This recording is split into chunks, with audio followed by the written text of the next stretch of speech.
Body parts में पहला लफ्ज़ हमारे पास है वजूद। वजूद यानी जिस्म, इंग्लिश में बॉडी। उसके बाद जोज़।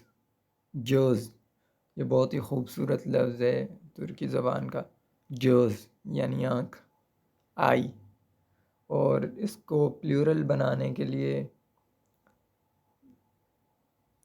इसके साथ LER लर लर का सुफिक्स लगा देंगे तो ये बन जाएगा जोज़ लर यानी आँखें।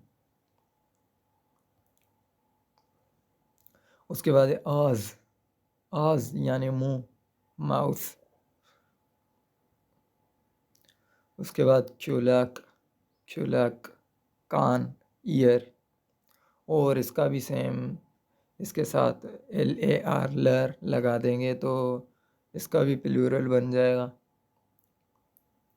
उसके बाद है यूज़, चेहरा, फेस। यूज़ यूज़ चेहरा, फेस।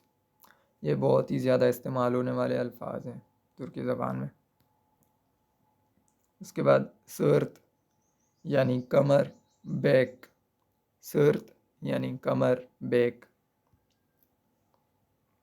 उसके बाद बोयून, गर्दन यानी नेक। उसके बाद दिश, दांत, टूथ। और इसको भी प्लूरल बनाने का सेम तरीका है। इसके साथ LER लर लगा देंगे तो ये बन जाएगा दीश लर यानी दांत, टीथ प्लूरल में। उसके बाद है दीज, घुटना, नी। दीज घुटना, नी। उसके बाद बुरून, नाक। बुरून नाक, नोज़। उसके बाद बजक। बजक यानी टांग, इंग्लिश में लेग। उसके बाद पारमक। पारमक यानी उंगली, फिंगर।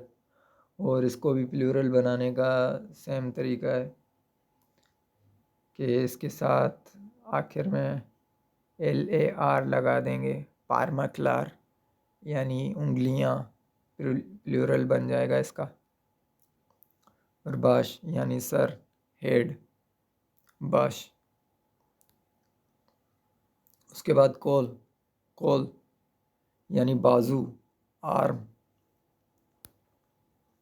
उसके बाद एल यानी हाथ, हैंड। एल हाथ, हैंड। उसके बाद आयक, पाँव, फुट। और इसको भी प्लूरल बनाने का सेम ही तरीका है। आयकलार यानी पाँव, प्लूरल, फीट। तो यही थे हमारे पास।